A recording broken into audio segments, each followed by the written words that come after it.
Hello everyone and welcome back to this channel. This video is the last part in a 5-part series that we're doing on the Nigerian Constitution. So it would really help you to go back and check out the previous 4 videos if you haven't yet.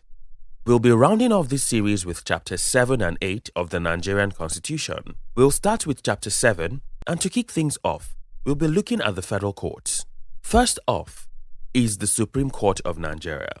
This court is referred to as the apex court, which means that there is no court higher than it, and its verdicts and decisions are final. It is composed of the Chief Justice, who is the head, and 21 other justices. All the justices, including the Chief Justice, are appointed by the President on the recommendation of the National Judicial Council, and this appointment must be confirmed by the Senate. Additionally, all the justices, including the Chief Justice, must have been legal practitioners for a minimum period of 15 years. And if for some reason the office of the Chief Justice becomes vacant, the President will appoint the most senior justice to take his place. This person will hold the place for a period of 3 months, during which a new Chief Justice will be appointed. Furthermore, the Supreme Court's major issues are about disputes between the federal and state government and between states. It also entertains appeals from the Court of Appeal, which leads us to the next court in the hierarchy, the Court of Appeal. The Court of Appeal consists of the President of the Court of Appeal, who is the head, and at least 49 justices.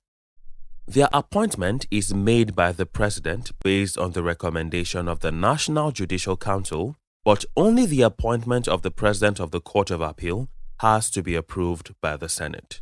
Furthermore, the justices have to have been legal practitioners for a minimum period of 12 years.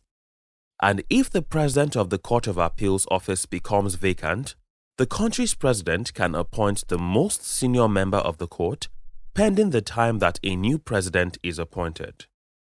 The matters that are usually adjudicated by the Court of Appeal include issues regarding the election, term of office, and vacancy of office of the President and Vice President of the country. It also entertains complaints from the Federal High Court, the National Industrial Court, the High Court, Sharia Court of Appeal, and Customary Court of Appeal. And that leads us to the next court, the Federal High Court. This one is basically the same as the High Court of a state. The only differences are with how the judges are appointed and the matters the courts can handle. The Federal High Court consists of a chief judge and other judges, and while the Constitution doesn't tell the number of other judges, an act of the National Assembly that states that a matter must be judged by the Federal High Court can state a specific number of judges needed. As usual, all the judges have to be appointed by the President based on the recommendation of the National Judicial Council. However, only that of the Chief Judge has to be approved by the Senate. Also, all the justices have to have been legal practitioners for a minimum period of 10 years. Furthermore, where the office of the Chief Judge becomes vacant, the same process applies as with the other courts. These courts usually adjudicate on matters related to government revenue, taxes, customs and excise duties, banks and financial institutions, intellectual property, ammunition and explosives, drugs and poison, terms of office of members of the National Assembly, etc. Treason and treasonable felony are also handled by this court. And just to be clear, treason is an offense of betraying the country which is punishable by death, while treasonable felony is a crime that has elements of treason. Next up is the National Industrial Court of Nigeria, which is on the same level as the Federal High Court. It is made up of the President and other judges, and the same rules that apply with the appointment and replacement of the Federal High Court justices apply here. All the justices in the court must have been legal practitioners for a minimum period of 10 years, and they must all be knowledgeable in industrial relations and employment conditions in Nigeria. This court judges on matters relating to labor, employment, trade unions, industrial relations, and matters arising from the workplace. It also entertains appeals from decisions of the Registrar of Trade Unions and/or administrative bodies or commission of inquiry. Next is the High Court of the Federal Capital Territory, Abuja. This court has the same status as the Federal High Court and State High Courts, and it has the same powers as said State High Courts. Based on this, all the conditions that apply with the Federal High Court in areas such as the composition of the court, legal experience of the members, and what to do if the office of the Chief Judge becomes vacant also apply to the High Court of the Federal Capital Territory. Lastly, this court is responsible for both civil and criminal matters that originate in the FCT. It could also adjudicate matters referred to it by the Magistrate Court. And finally, for the federal courts are the Sharia Court of Appeal and Customary Court of Appeal of the Federal Capital Territory, Abuja. The Sharia Court of the FCT is to be constituted by the Grand Cadi and other judges called Cadis. All the judges are to be appointed by the President based on the recommendation of the National Judicial Council. However, the appointment of the Grand Cadi has to be approved by the Senate. The members of this court must have been legal practitioners for a minimum period of 10 years, with knowledge of Islamic laws, or have been Islamic law practitioners for a minimum period of 12 years. The jurisdiction of this court is restricted to issues concerning Islamic laws. And as for the Customary Court of the FCT, it is composed of a president and other judges, while the conditions that apply to the Federal High Court in areas such as the composition of the court, legal experience of the members, and what to do if the president's seat becomes vacant also applies to the Customary Court of the FCT.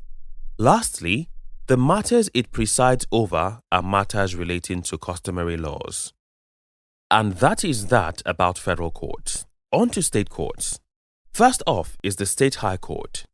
Every state must have a high court, and that high court is about the same rank as a federal high court. So, basically everything that applies to the federal level applies here too.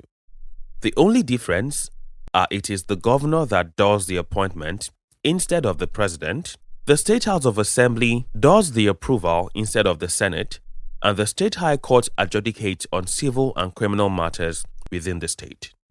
Next is the Sharia Court of Appeal and Customary Court of Appeal of a state.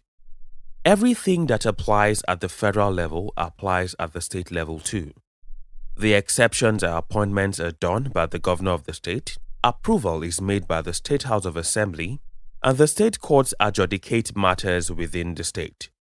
Aside the courts, there are also election tribunals that every state plus the Federal Capital Territory must have. The purpose of this tribunal is to determine whether a person's election into the National Assembly and State of Assembly is valid. Also, every state must have a governorship election tribunal. Moving on, there are some provisions that apply to more than one court.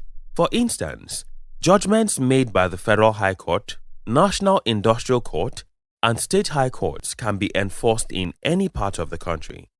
Also, all the judges in all the courts must declare their assets and liabilities and take the oath of allegiance and the judicial oath before assuming office.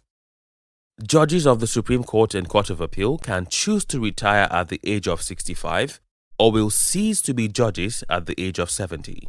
However, in other courts, the judges can retire at the age of 60 or cease to be judges at the age of 65.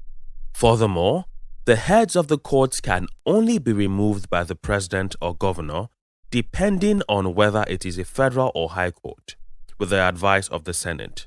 However, the other judges can only be removed by the president or governor with the advice of the National Judicial Council. Finally, once a judge retires, he can no longer represent anyone in court. Quickly, we'll look at the last chapter of the Constitution that focuses on the FCT and other provisions that were not already made in the first chapters. First off, Abuja is recognized as the capital of Nigeria and the location of the Nigerian government. Also, it is to be treated as a state of the federation. The president is to appoint a minister of the FCT, and this FCT is divided into 6 area councils for the purpose of administration. Moving on, There are situations when the president can declare a state of emergency. These situations include when the country is at war, when there is a breakdown of law and order, and when there are obvious signs that there will be a breakdown of law and order, among others. However, this declaration will have no effect if it isn't approved or is revoked by the National Assembly. Other reasons why the declaration could have no effect include if the president cancels it or if it has been 6 months since the declaration was made.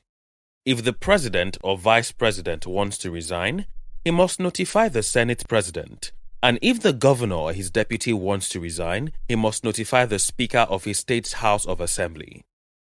Where the Speaker of the Senate or Speaker of the House of Representatives wants to resign, he will give the notice of resignation to the Clerk of the National Assembly. If a Speaker of a House of Assembly wants to resign, he shall give notice to the Clerk of the House of Assembly. A person who acquires citizenship by registration or through naturalization cannot hold any elective office or appointment within 10 years of such acquisition. Also, the president, his vice, governors and their deputies enjoy immunity from court cases when they are serving. What this means is that they cannot be sued, arrested, or imprisoned during their tenure. Finally, the duties of local governments include the following: the collection of rates and grant licenses, naming of roads and streets, and numbering of houses, registration of births, deaths, and marriages, licensing, regulation, and control of the sale of liquor, among others. We hope that this video and the other 4 have helped with your understanding of the Nigerian Constitution. Don't forget to like this video if you've learned something and share with someone if you want them to learn too.